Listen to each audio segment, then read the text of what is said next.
11 अन्नाद् भवन्ति भूतानि पर्जन्यादन्न संभवः। यज्ञाद् भवति पर्जन्यो यज्ञः कर्मसमुद्भवः। कर्म ब्रह्मोद्भवं विद्धि ब्रह्माक्षर समुद्भवम्। तस्मात् सर्वक्तं ब्रह्मा नित्य यज्ञे प्रतिष्ठितम्। भावार्थ संपूर्ण प्राणी अन्न से उत्पन्न होते हैं। अन्न की उत्पत्ति वृष्टि से होती है, वृष्टि यज्ञ से होती है और यज्ञ विहित कर्मों से उत्पन्न होने वाला है। कर्म समुदाय को तू वेद से उत्पन्न और वेद को अविनाशी परमात्मा से उत्पन्न हुआ जान। इससे सिद्ध होता है कि सर्वव्यापी परम अक्षर परमात्मा सदा ही यज्ञ में प्रतिष्ठित है। 12 बुद्धिर्ज्ञानम सम्मोह क्षमा सत्यं दमः शमः सुखं दुःखं भवो भावो भयं चाभयमेव च। अहिंसा समता तुष्टिस्तपो दान यशो यशः। भवन्ति भावा भूतानां मत्त एव पृथग्विधा। भावार्थ निश्चय करने की शक्ति, यथार्थ ज्ञान, असम्मूढ़ता, क्षमा, सत्य, इंद्रियों का वश में करना, मन का निग्रह तथा सुख दुख, उत्पत्ति प्रलय और भय तथा अहिंसा, समता, संतोष, तप, स्वधर्म के आचरण से इंद्रियादि को तपाकर शुद्ध करने का नाम तप है। दान, कीर्ति और अपकीर्ति, ऐसे ये प्राणियों के नाना प्रकार के भाव मुझसे ही होते हैं। 13 विद्याविनय संपन्ने ब्राह्मणे गवि हस्तिनी शुनि चैव श्वपाके च पंडिता समदर्शिन। भावार्थ ज्ञानी महापुरुष विद्याविनयुक्त ब्राह्मण में और चांडाल में तथा गाय, हाथी एवं कुत्ते में भी समरूप परमात्मा को देखने वाले होते हैं। 14 अक्षरं ब्रह्मा परम स्वभावोध्यात्म मुच्यते। भूत भावोद्भव करो विसर्गः कर्म संज्ञित।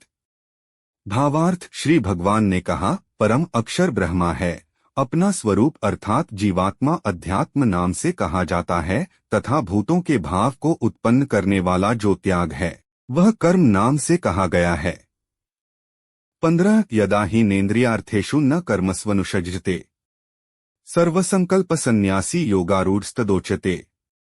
अर्थ जिस काल में न तो इंद्रियों के भोगों में और न कर्मों में ही आसक्त होता है उस काल में सर्वसंकल्पों का त्यागी पुरुष योगारूढ़ कहा जाता है। 16 तम विद्याद् दुःख संयोग वियोग योग संज्ञेतम सन्निश्चयेन योक्तव्यो योगो निर्विण्चेत्सा। भावार्थ जो दुःख रूप संसार के संयोग से रहित है तथा जिसका नाम योग है उसको जानना चाहिए। वह योग न उकताए हुए अर्थात धैर्य और उत्साह युक्त चित्त से निश्चय पूर्वक करना कर्तव्य है। 17 यस्त्वात्मर्तिरेव स्यादात्मतृप्तश्च मानवः आत्मन्येव च संतुष्टस्तस्य कार्य न विद्यते। भावार्थ परंतु जो मनुष्य आत्मा में ही रमण करने वाला और आत्मा में ही तृप्त तथा आत्मा में ही संतुष्ट हो उसके लिए कोई कर्तव्य नहीं है। 18 प्रकृतेर्गुण सम्मूढ़ाय सज्जन्ते गुणकर्मसु तानकृत्स्नविदो मंदानकृत्स्नविन्न विचालेत। भावार्थ प्रकृति के गुणों से अत्यंत मोहित हुए मनुष्य गुणों में और कर्मों में आसक्त रहते हैं। उन पूर्णतया न समझने वाले मंदबुद्धि अज्ञानियों को पूर्णतया जानने वाला ज्ञानी विचलित न करे।